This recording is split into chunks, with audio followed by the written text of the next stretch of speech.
Hello students, welcome back to maths class for class 10th and the chapter name is linear equation in two variables। आपको पता है हम लोगों ने linear equation in two variables start किया था और आज हम लोग अपने चैप्टर को ख़त्म करने जा रहे हैं। मैं रिकॉल करवा दूं आपको कि दो वेरिएबल का जो लीनियर इक्वेशन होता है उसके अंदर दो वेरिएबल होता है x और y और उसके लिए दो इक्वेशन चाहिए होता है सॉल्व करने के लिए। और उन इक्वेशंस को सॉल्व करने के लिए आपको तीन इंपॉर्टेंट मेथड्स मेरी तरफ से बताए गए हैं। एक मेथड था आपके पास में एलिमिनेशन मेथड जिसमें हम कैंसिल करके x और y का वैल्यू निकालते थे, जबकि एक मेथड था क्रॉस मल्टीप्लिकेशन मेथड जो सिखाया गया था आपको कि कैसे किसको किसको क्रॉस मल्टीप्लाई करके हम बनाते हैं, और तीसरा था सब्स्टिट्यूशन मेथड। इसके साथ ढेर सारा जो वर्ड प्रॉब्लम था इसमें वो हमने लाइन बाय लाइन हर तरह का वर्ड प्रॉब्लम भी आपको सिखाया है। उन वर्ड प्रॉब्लम के अंदर में आपके पास 2 डिजिट का question, age type question, expenditure type question, fraction के क्वेश्चंस, पेरीमीटर, एरिया, क्वाइंस, कई तरह के क्वेश्चंस के बारे में मैंने अपने वीडियो में आपको डिटेल में जानकारी दिया है।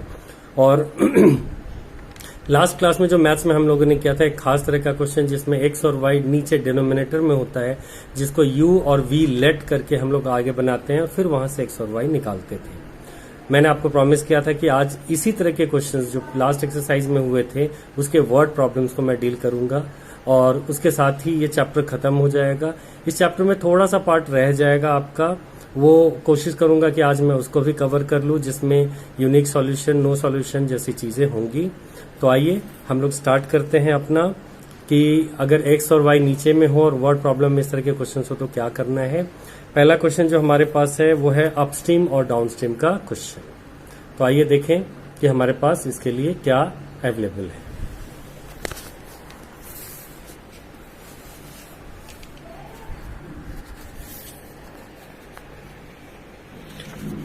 This is your exercise 3.6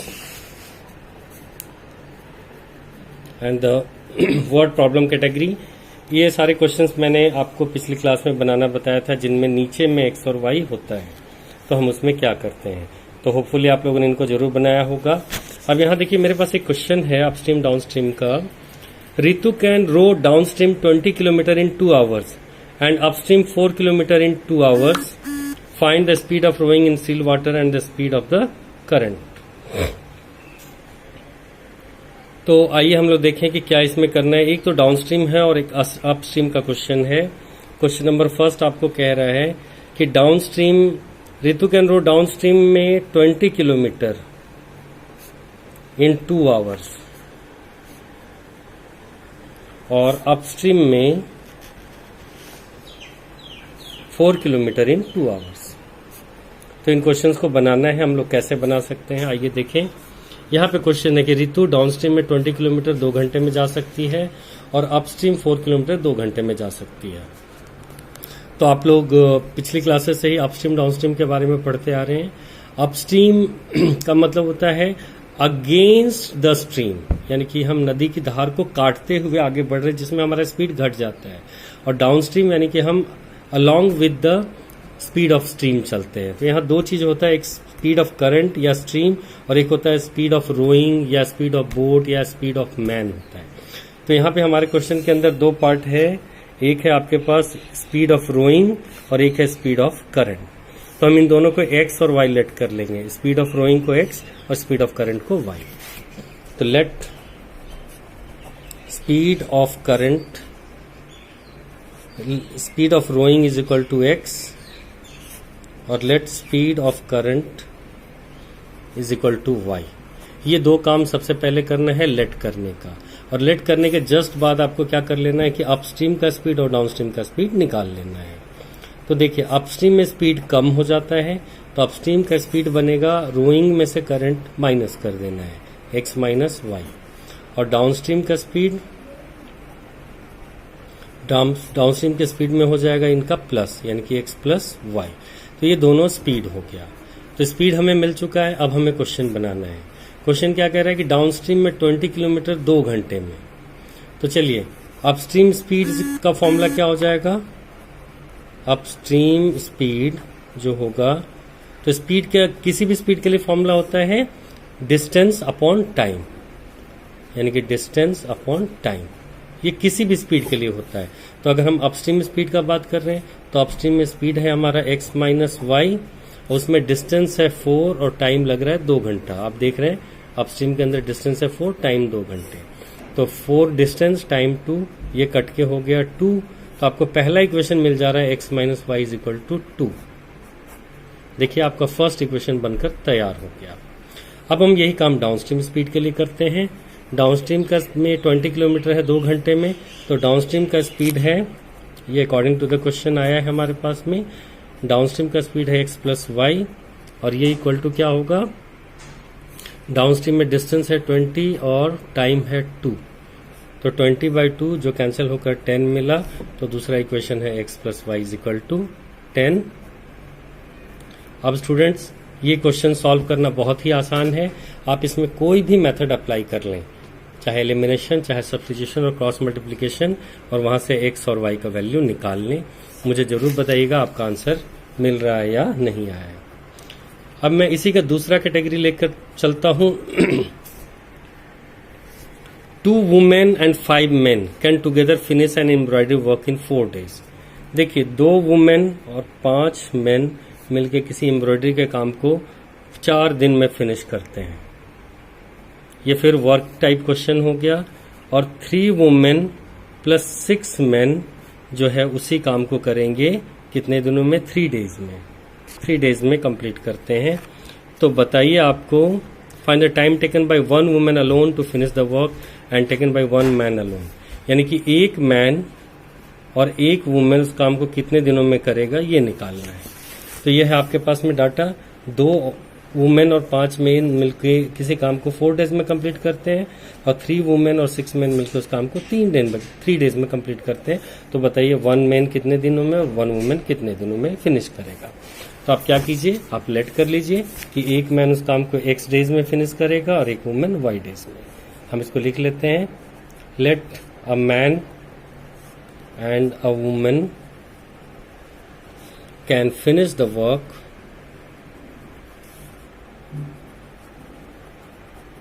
in x and y days respectively।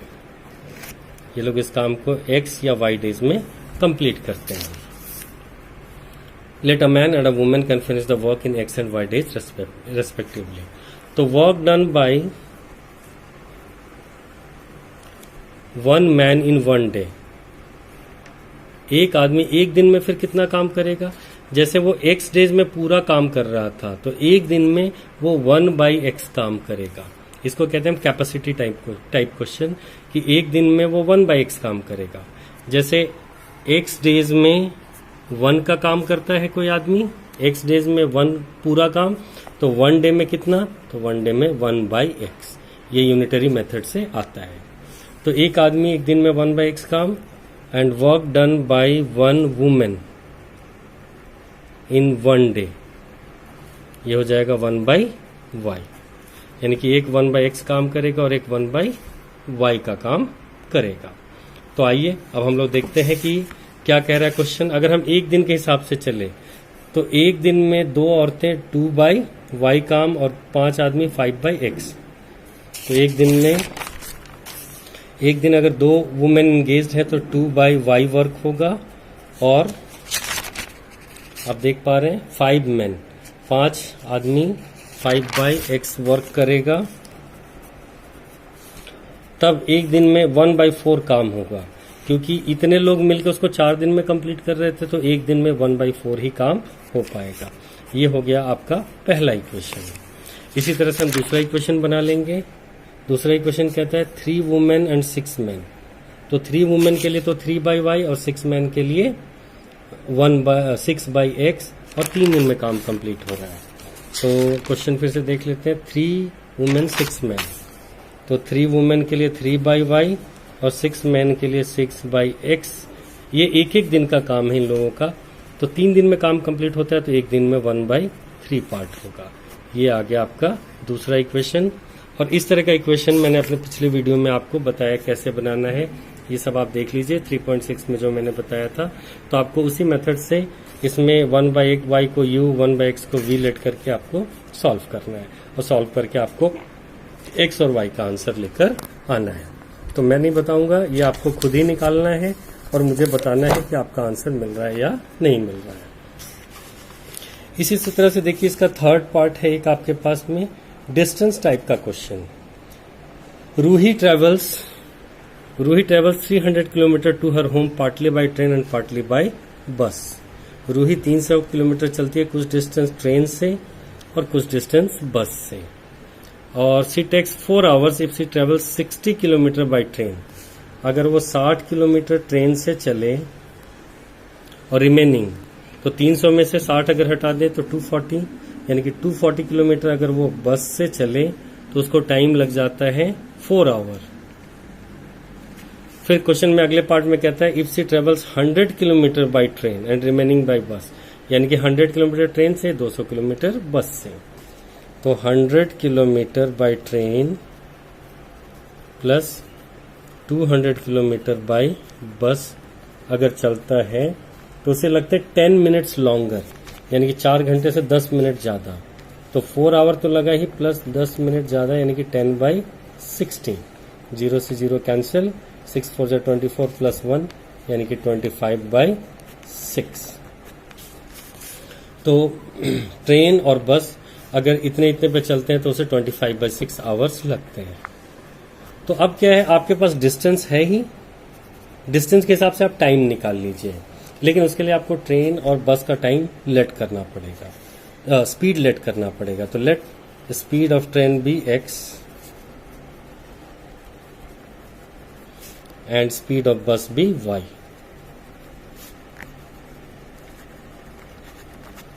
हम x और y लेट करने जा रहे हैं स्पीड। तो अब पहले केस पे आ जाते हैं, 60 किलोमीटर बाय ट्रेन, तो कितना टाइम लगेगा। तो टाइम के लिए जो फॉर्मूला होता है वो होता है डिस्टेंस बाय स्पीड। ठीक है, आप सबको पता है कि टाइम का फॉर्मूला होता है डिस्टेंस बाय स्पीड। तो 60 किलोमीटर ट्रेन से, तो इसमें टाइम लगेगा 60, तो डिस्टेंस हो गया किलोमीटर और ट्रेन का स्पीड हो गया x, तो 60/x plus 240 kilometre bye bus, तो 240 किलोमीटर डिस्टेंस और स्पीड है y इज इक्वल टू आपको मिल जा रहा है यहाँ पे 4 आवर। तो ये बच्चों आपका पहला इक्वेशन तैयार हो चुका है। इसी तरह से अगर हम चले 100 किलोमीटर बाय ट्रेन, तो 100/x plus 200 kilometre bye bus, तो 200/y is equal to 4 hour 10 minute, यानी कि 25/6। ये पहले हम निकाल चुके थे, यहाँ पे 25/6 आवर लगे हैं। तो इस तरह से आपका फिर से 2 इक्वेशन मिल जाता है और आपको इन दोनों ही इक्वेशंस को अब सॉल्व करना है। सॉल्व करने का तरीका वही रहेगा जो पिछली वीडियो में मैंने आप लोगों को दिखाया है। अगर किसी को थोड़ी परेशानी हो रही हो तो इसके जस्ट बाद का जो मेरा वीडियो है वो देख लीजिए और आपको वहां से मिल जाएगा कि मैंने क्या सिखाया था। तो चलिए, एक्सरसाइज 3.6 भी खत्म हो चुका है। ऑप्शनल एक्सरसाइज है जो आपको खुद ट्राई करना है। इस तरीके से हमने इस चैप्टर का मेन पार्ट तो कवर अप कर लिया है। अब हम लोग एक चीज जो हमने छोड़ा था वो थोड़ा डिफरेंट था, इसलिए छोड़ा था।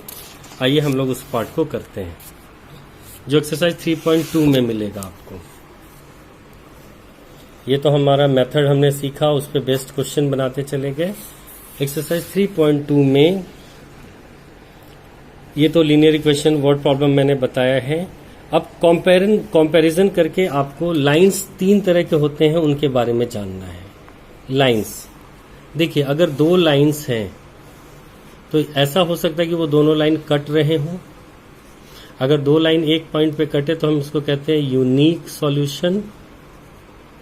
क्या कहते हैं? Unique solution. और कॉन्कुरेंट लाइन, ये नाम याद रखिएगा, कॉन्कुरेंट लाइन, एक जगह पे कटने पे, यानी कि इसका एक सॉल्यूशन होगा कॉन्कुरेंट लाइन। और अगर 2 लाइन पैरेलल चले जाए तो जैसे एक लाइन गया उससे एक पैरेलल दूसरा लाइन गया। अगर 2 लाइन पैरेलल चले जाए तो उसको हम कहते हैं पैरेलल लाइंस या नो सॉल्यूशन, यानी कि उसका कोई सॉल्यूशन नहीं है। और तीसरा हो सकता है कि एक ही लाइन के ऊपर ठीक दूसरा लाइन आ जाए, यानी कि एक लाइन है और अगला लाइन ठीक इसके ऊपर आ जाए, यानी कि लाइन नंबर 1 भी यही है और लाइन नंबर 2 भी यही है। ठीक है, लाइन नंबर 1, लाइन नंबर 2। तो अगर दोनों लाइन एक दूसरे के ऊपर आ जाए तो हम इसको कहते हैं इनफाइनेटली मेनी सॉल्यूशन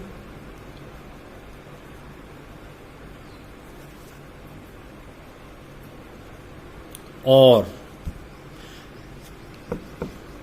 ये था कॉन्कुरेंट और ये कहलाएगा कोइंसिडेंट लाइंस। तो आप अपनी कॉपीज में ये तीनों डायग्राम बनाकर लिख लीजिएगा। इनसे रिलेटेड जो भी कंडीशन पूछा जाए तो आप बता सकते हैं। तो देखिए यूनिक सॉल्यूशन के लिए कंडीशन होता है a1/a2 not equal to b1/b2। अभी मैं बताऊंगा कि ये a1 a2 b1 b2 क्या होता है। पैरेलल लाइंस के लिए a1/a2 ये इक्वल टू होता है b1/b2 के, बट नॉट इक्वल टू होता है c1/c2 के। और इनफाइनेटली मेनी सॉल्यूशन के लिए तीनों equal a1/a2 is equal to b1/b2 is equal to c1/c2। ये आपके पास कंडीशंस हो गए सबके। अब यूनिक सॉल्यूशन के लिए a1/a2 not equal to b1/b2 और पैरेलल लाइंस के लिए a1/a2 equal to b1/b2 but not equal to c1/c2 और इनफाइनेटली मेनी सॉल्यूशन के लिए a1/2 equal to b1/b2 equal to c1/c2। तो आइए हम देखते हैं क्या है ये a1 b1 c1। तो पहले ये जान लीजिए आप कि हम लोग क्या करते हैं। हम लोग जो है वो इक्वेशन जो लिखते हैं किसी का भी वो किस फॉर्म में लिखते हैं। तो हम लोग इक्वेशन लिखते हैं आपके पास में, जैसे एक इक्वेशन लिखा गया 3x plus 5y is equal to 8 और 2x minus 6y is equal to 4। तो ये जो हमारा दो इक्वेशन होता है इसी से हमारा a1 a2 मिलता है, b1 b2 c1 c2 मिलता है।